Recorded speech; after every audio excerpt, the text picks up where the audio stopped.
라오디게아 교회를 통해서 우리에게 주시는 말씀에 대해서 함께 은혜를 나누고자 합니다. 오늘날 이 세상은 너무 앞서가도 다치고 뒤처져도 다침으로 사람들이 중도를 택하는데, 그 중도를 택하는 것이 어떤 면으로는 미지근한 그런 태도가 되어서 삶의 화끈한 것을 잃어버리고 담대한 믿음을 상실한 그러한 현대 사회를 살고 있습니다. 그런데 이와 같은 것과 정반대로 이스라엘과 팔레스타인의 전쟁이 일어났는데 예비군 소집령이 일어났습니다. 이스라엘의 예비군 소집령을 보내자 48시간 안에 36만 명의 예비군이 집결했습니다. 그런데 그 중에 6만 명은 해외에서 온 젊은이들입니다. 해외에서 다른 삶을 살아가고 또는 취업과 학업에 공부하는 사람들이 갑자기 그 모든 것을 그냥 놔두고 비행기를 타고 이스라엘로 6만 명이 모여왔다는 것입니다. 그런데 얼마 전에 세계 분쟁의 3대 지역으로 이스라엘 지역, 대만 해협, 그리고 한반도인데, 이 대만 해협에 있는 대만 사람들에게 전쟁에 관한 설문조사를 했어요. 그랬더니 우리는 54%의 대만 사람들이 싸우지 않는 것이 좋다고 했어요. 아니, 적군이 쳐들어오는데 싸우지 않는다면 정복당하는 것이죠. 그런데 더 놀라운 것은 그 대만의 20대의 청년들 69%가 우리는 총 들기를 원치 않는다라고 답합니다. 69%, 70%의 20대 청년들이 우리는 총 들기 싫다는 것입니다. 그런 미지근한 태도로 나라가 보존될 수 있을지 참 의문입니다만, 남 걱정할 것이 아니라 우리나라에서 여론조사를 하면 어떤 일이 생길지 몰라서 공연히 남의 자식 비판하고 탓할 수는 없습니다. 그런데 라오디게아 교회가 그렇습니다. 오늘 소아시아의 7교회에 주신 예수님의 말씀과 특별히 라오디게아 교회를 통하여 주신 말씀을 오늘날 우리 시대에 어떻게 우리가 의미를 부여할 수 있는지 함께 은혜를 나누고자 합니다. 첫째로 7개 교회에 예수님께서 말씀을 주십니다. 그 예수님의 말씀은 장차 그 말씀을 지키지 않으면 당할 그런 심판과 재앙에 대한 경고의 말씀입니다. 요한계시록의 처음과 끝 부분에서 사도 요한을 통하여 예수님께서 말씀을 주셨는데, 그 말씀을 읽고 듣고 지키는 자가 복이 있다고 말씀하십니다. 요한계시록 1장 3절에서 말씀합니다. 이 예언의 말씀을 읽는 자와 듣는 자와 그 가운데 기록한 것을 지키는 자가 복이 있나니 때가 가까움이라. 우리가 요한계시록의 말씀은 어떤 사람은 읽기를 무서워하는데 재앙과 심판에 대한 말씀이죠. 그런데 재앙과 심판은 마음에 믿음을 갖고 주의 말씀을 순종하면 우리를 비켜가고 우리는 그 재앙 속에서도 넉넉히 하늘나라에 올라가게 될 줄로 믿습니다. 그러니까 두려운 말씀이 아니라 꼭 읽어야 될 말씀인 것입니다. 우리가 하나님의 복을 받는 길은 주의 말씀을 항상 읽고 묵상하는 것입니다. 시편 1편 1절 이하에 보면 복 있는 사람은 악인들의 꾀를 따르지 아니하며 죄인들의 길에 서지 아니하며 오만한 자들의 자리에 앉지 아니하고 오직 야훼의 율법을 즐거워하여 그의 율법을 주야로 묵상하는도다. 이 세상에는 수많은 거짓 뉴스도 있고 온갖 처세술이 난무하는데 그런 걸 가지고는 천국에 못 갑니다. 천국에 가려면 천국에서 주신 하나님의 말씀을 읽고 묵상해야 될 줄로 믿습니다. 그래서 하나님의 말씀을 읽는 자가 복이 있는 것입니다. 또한 그 말씀을 듣는 자가 복이 있다고 주님께서 말씀하셨는데, 오늘 읽은 말씀에도 이 예수님께서 우리 문 밖에 서서 두드린다는 것입니다. 20절에 볼지어다 내가 문 밖에 서서 두드리노니 누구든지 내 음성을 듣고 문을 열면 내가 그에게로 들어가 그와 더불어 먹고 그는 나와 더불어 먹으리라. 워렌 버핏과 점심 식사를 하는데 돈을 엄청나게 들여야 그 시간 약속을 잡을 수 있다고, 그것이 이제 공공연하게 인터넷에 나왔는데, 요즘에는 뭐 특별히 이제 그런 것은 잘 안 보이는 것 같습니다. 그런데 하나님의 아들 예수님과 우리가 식사를 같이 하고 함께 살아갈 수 있어요. 하늘과 땅을 지으시고 모든 권세를 가지신 예수님과 우리가 함께 있다면 이 세상에 두려울 것이 없습니다. 그런데 이 예수님께서 우리 마음문을 두드리는 소리를 들으라는 것입니다. 그 말씀을 듣고 문을 열면 예수님께서 우리 안에 들어와서 우리가 예수님과 더불어 먹고 마시고 복된 삶을 산다는 것입니다. 우리는 하나님 말씀을 읽고 들을 뿐만 아니라 예수님을 우리에게 영접하여 주님과 같이 먹고 마시고 주님과 더불어 이 일을 행하는, 말씀을 행동하는 사람이 되어야 될 줄로 믿습니다. 야고보서 1장 22절에 너희는 말씀을 행하는 자가 되고 듣기만 하여 자신을 속이는 자가 되지 말라. 소위 말해서 세상에서 나쁜 사람 중에 하나가 이중인격자인데, 자칫하면 이중인격자가 크리스찬이 될 수 있어요. 왜 그러냐? 말씀은 많이 듣는데 행함이 없어요.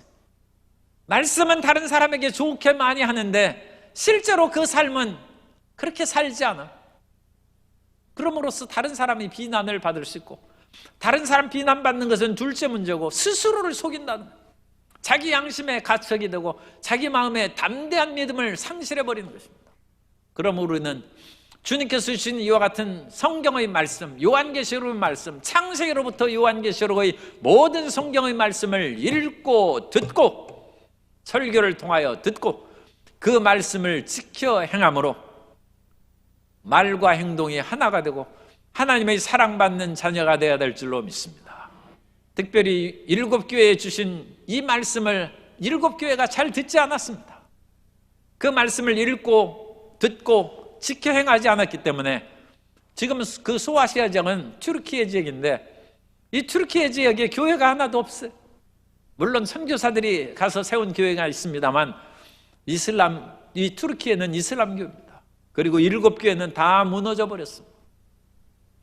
몇 세기 후에 거기에서 세운 서머나 교회가 그야말로 콘크리트 건물 안에, 교회 안에 지하에 교회가 하나 있는 것, 그거 하나뿐이고 나머지는 다 허물어 버렸어요. 일찍이 옛날에 있던 교회는, 서머나 교회도 이미 사라져 버린 것이죠. 하나님의 말씀을 지켜 행하지 않으면 요한계시록에 나오는 그와 같은 예수님이 운행하시던 교회가 사라져 버릴 수 있다는 것입니다.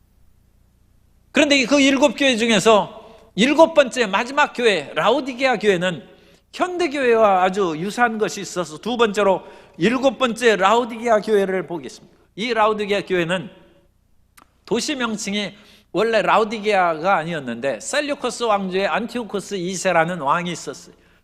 그런데 그 부인을 사랑해서 이 도시가 지진으로 말미암아 무너진 것을 재건하고, 그 부인이 라오디게입니다. 라오디게, 그 부인의 이름을 따라 라오디게아라고 도시 이름을 만들었어요.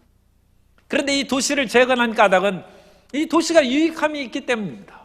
이 도시는 교통의 요지입니다.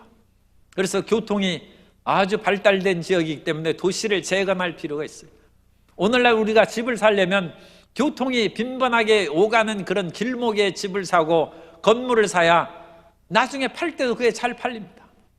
그렇지 않고 먼 그런 산골 지역에 아무리 문전옥답이 있다 할지라도 그것을 살면 그건 팔리지를 않아요. 교통의 요지가 되는 것이 필요합니다. 그런데 라오디게아는 교통의 요지, 교통의 요지니까 사람들이 많이 몰려와요. 사람들이 많이 몰려오니까 돈거래가 있어요. 금융업이 발달했어요. 또한 이 인근에 있는 모든 그런 지역에서 사람들이 모여오니까 물건을 팔아야죠. 양모를 파는 그것으로 유명한 사업장들이 많이 세워졌어요. 오늘날도 튀르키예는 이 양털 산업이 발달해서 성지순 내려가서 가끔 무슨 상점에 들어가면 딱 접으면 손바닥 크기, 양 가죽을 어찌나 부드러운 양을 무두질을 잘했던지 이 손바닥 크기, 그걸 딱 펼치면 성인 가죽 잠바가 됩니다. 그런 식으로 가공업이 발달하고 이 당시에도 이와 같이 양털 산업이 많이 발달했습니다. 또한 이 인근에 있는 여러 가지 그런 약초를 개발해서 의약품을 많이 만들어서 파는 부유한 도시. 한마디로 얘기하면 라오디게아 교회는 부자 도시예요. 그리고 이 부자 도시에는 사람들이 여러 가지 그런 사치스러운 일을 많이 행하기 마련인데, 지중해 세계를 정복한 이후에 로마 세계에서 사람들이 소일거리가 없죠. 수많은 군인들이 퇴역하고 이제 수많은 전쟁 물자와 그 전쟁 산업 그런 것들이 가동을 이제 안 하게 됐어요. 오늘날 코로나19가 사라지자 마스크 만든 사업이 중단되는 것처럼 전쟁이 중단되니까 갖가지 그 사업이 불필요하게 됐어요. 그 모든 사람들을 불만 없이 끌어갈 수 있도록 로마 제국이 목욕장을 만들었어요. 이 목욕장은 그야말로 목욕장 컴플렉스입니다. 목욕탕 정도가 아니라 그 목욕장에는 어마어마한 시설이 있어서 목욕장 안에 상점, 도서관, 운동장, 그 다음에 이제 철학자, 시인, 음악가들의 그런 강연장과 그런 여러 가지 연주할 수 있는 곳, 또 산책로, 정원, 수많은 것이 있어요. 그런데 입장료는 1,000원 정도밖에 안 해요. 사람들이 거기 가서 하루 종일 그냥 놀고 즐기고 강연도 듣고 산책도 하고 그렇게 지내라는 거죠. 오늘날 현대 사회하고 비슷하죠. 현대 사우나 시설은 사우나 목욕탕만 있는 것이 아니라 무슨 짐 헬스 클럽도 있고 뭐 실내 골프장도 있고 또 커피숍도 있고 음식점도 있고 마사지실도 있고 뷰티샵도 있고 수많은 것을 사람 한번 들어가면 하루 종일 그냥 시간 가는 줄 모르고 온갖 것을 수행할 수 있도록 만들어졌는데, 이 로마 제국하에 큰 도시에는 이와 같은 목욕장 컴플렉스, 이 복합시설이 많이 생겼습니다. 초반에 지중해 세계를 정복할 당시에 로마시 수도에는 이 목욕탕에 해당하는 목욕장 시설이 주전 33년에는 170개 정도 있었답니다. 그런데 주 4세기에 전쟁이 끝난 후에 풍요의 시대로 치달려가던 로마시에는 1,000개에 달했어요. 170개가 1,000개의 목욕탕, 사람들이 이제는 일 안 하고 가서 목욕장 시설에서 놀고 먹는 거예요. 주변 나라를 정복한 그 부귀영화로 그 사람들이 그같이 허랑방탕하게 모든 것을 지내고 있었던 것입니다. 라오디게아 도시도 예외가 아니라 로마 제국의 후원을 받아서 세운 이 도시였기 때문에 이 도시도 목욕장 시설이 있었을 것이고, 요한계시록을 쓸 당시에는 아마 작은 것이었을 텐데 그 후에 하드리안 황제 있을 때는 대규모로 목욕장 시설을 만들어서 황제의 황후에게 그 목욕장을 헌정하고 나중에는 황제까지 그 라오디게아를 방문한 일이 생겼어요. 그러니까 그 이전에도 아주 호화로운 것 같은 목욕장이 있었을 것입니다. 그런데 이 라오디게아에 문제가 하나 있어요. 그 문제는 천연샘이 없어서 이와 같이 온천수라든지 좋은 물이 솟구쳐 오르지 않아요. 따라서 남쪽과 북쪽에서 물을 이렇게 대다가 이 고가수로에서 물을 받습니다. 이 고가수로 아퀴덕트라고 하는 고가수로에서 물을 받아서 그것을 목욕을 하고 여러 가지 이제 활동을 하는 거.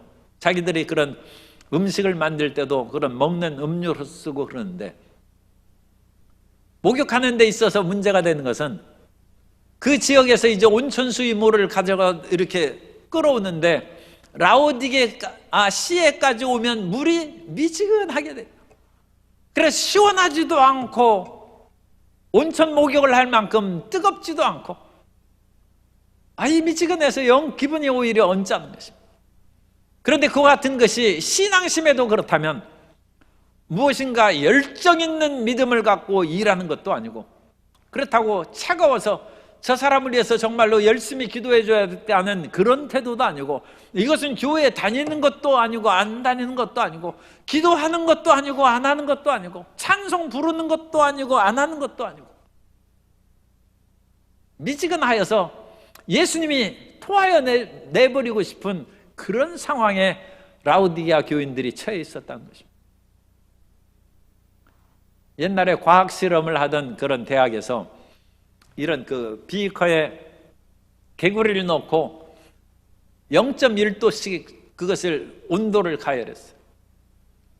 개구리가 그 물속에 있으니까 그 편안하게 거기서 앉아서 있는 거예요. 0.1도씩 계속 물이 가열되는 거예요.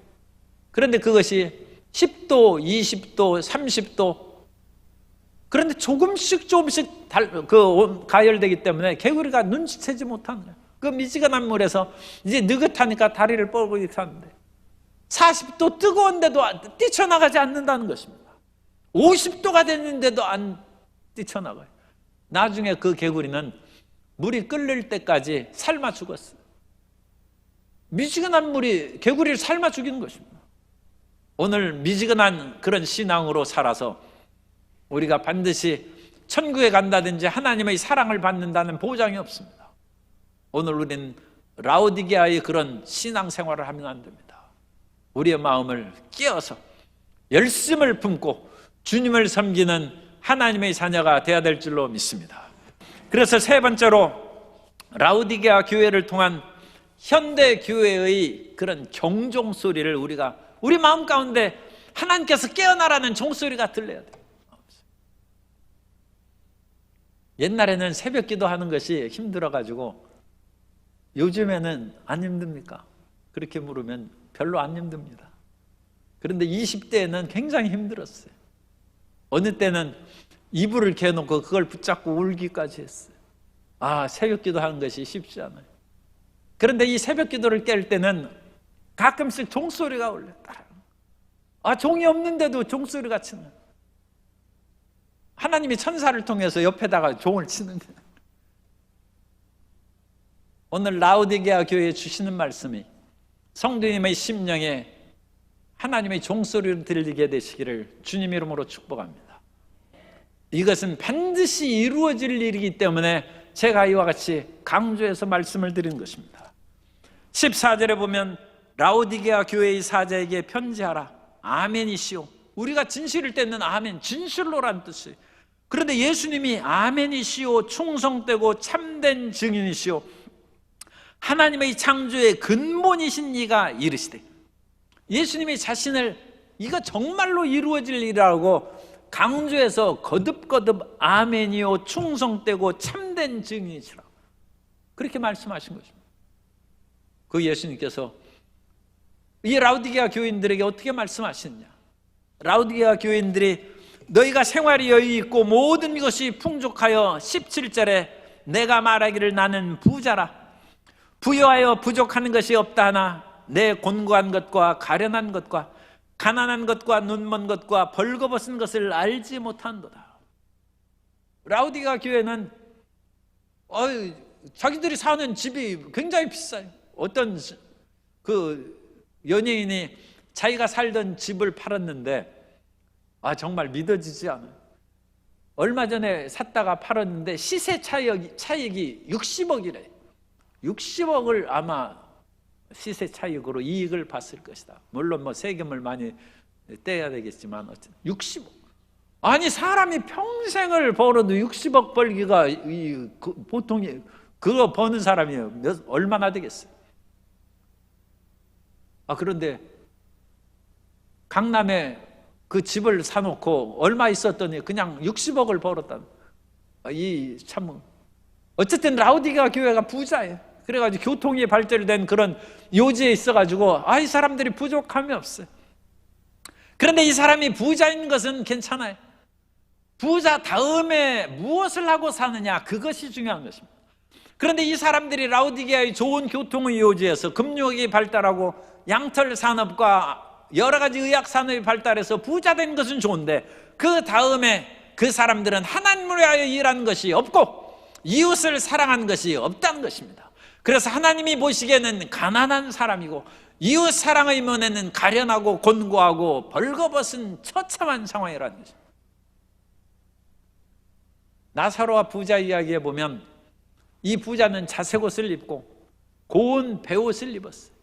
부자고 권력이 있는 사람. 색깔 자색 옷은 권력을 상징하고 고운 베옷은 부자를 상징하는데 매일매일 잔치를 열었어요. 나사로는 대문간에서 그야말로 굶주린 채 상체를 개들이 핥는 그런 처참한 생활을 했는데, 이 180도의 대전환이 일어났어요. 죽은 후에 그 부자는 호화 장례식을 했는데 귀신이 끌고 음부에 내려가서 불꽃 속에서 고통을 하고, 나사로는 천사에 받들려서 아브라함의 품에 들어갔다.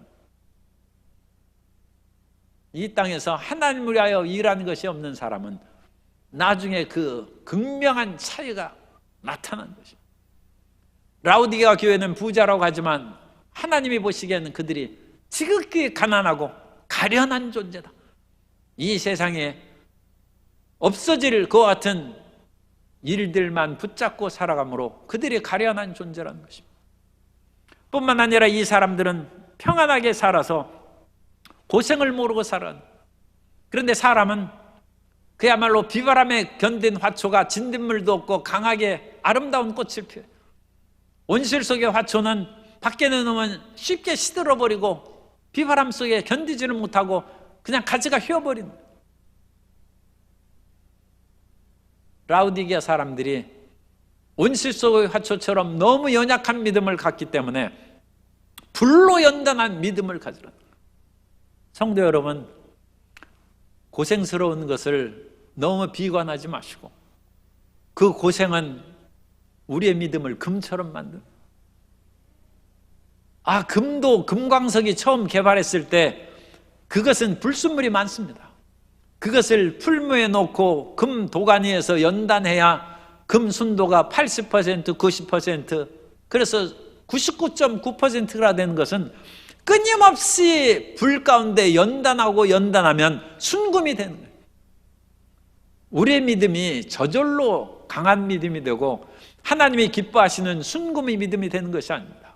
세상의 고난과 눈물 골짜기를 지날 때 마음의 세상의 정욕, 육신의 정욕, 안목의 정욕, 이생의 자랑이 떨어져 나아가고 하나님이 원하시는 아름다운 믿음과 소망과 사랑의 자녀로 변화되어가는 것입니다.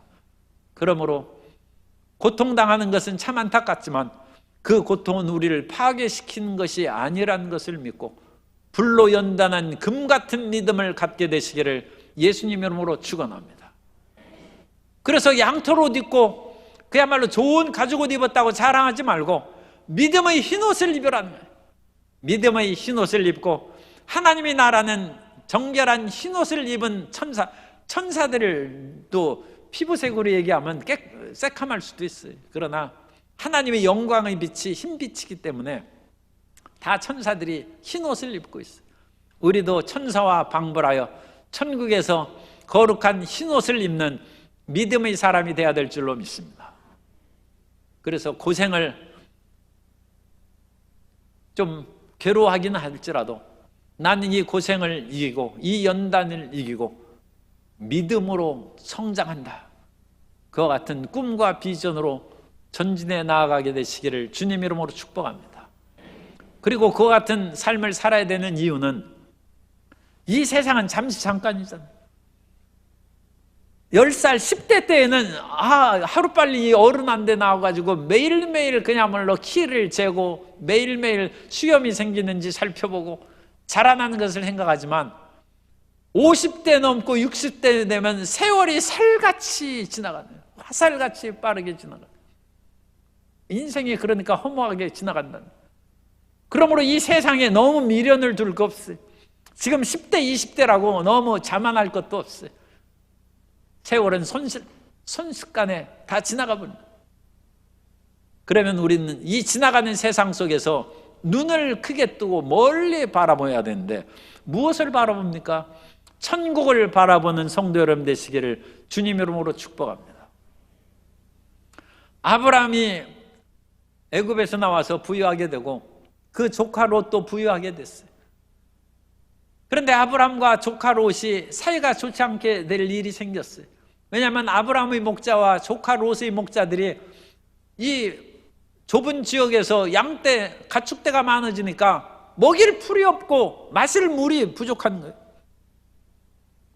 그래가지고 서로 싸우는지라 아브라함이 조카 롯을 불러가지고 우리가 이와 같이 가족이요 같은 혈연인데 우리 일하는 사람들이 서로 싸워서 너와 나 사이가 불편해서 되겠느냐?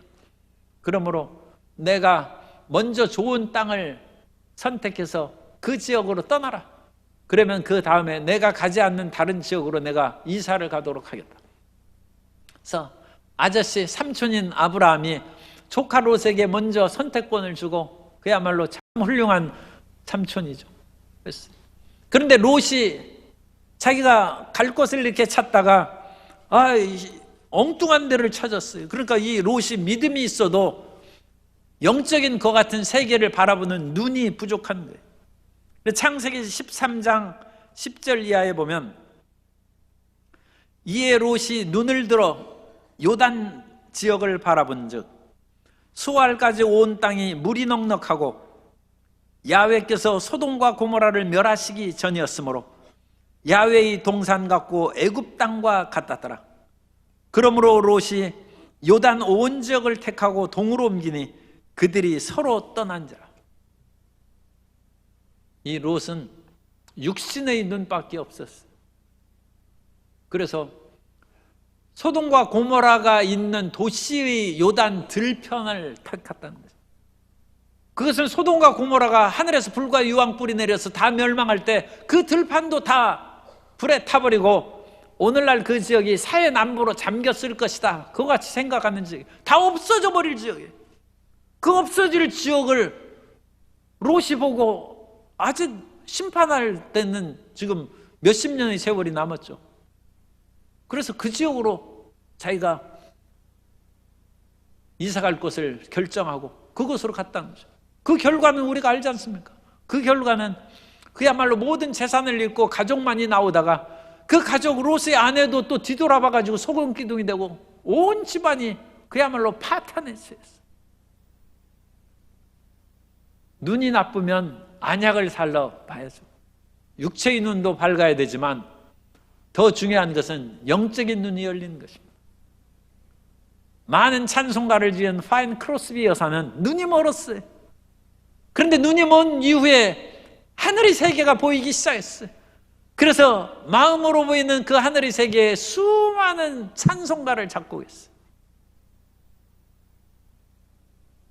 이 세상의 좋은 길목과 좋은 사업장, 좋은 아파트, 집을 사는 재주도 좋은 것입니다. 탁월한 재주예요.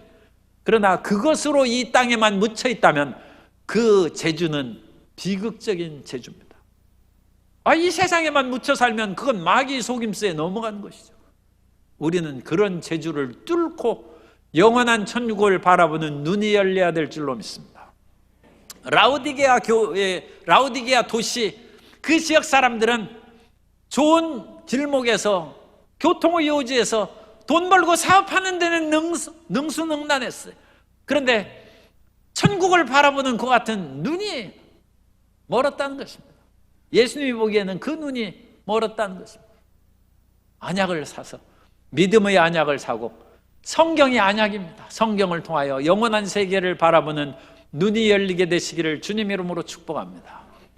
그리고 이 사람들은 세상 일에 너무 바쁘고 자기 일이 피곤하기 때문에 하나님의 일을 등한히 했어요. 그래서 이 라우디게아 교인들에게 예수님께서 열심을 내라, 회개하라.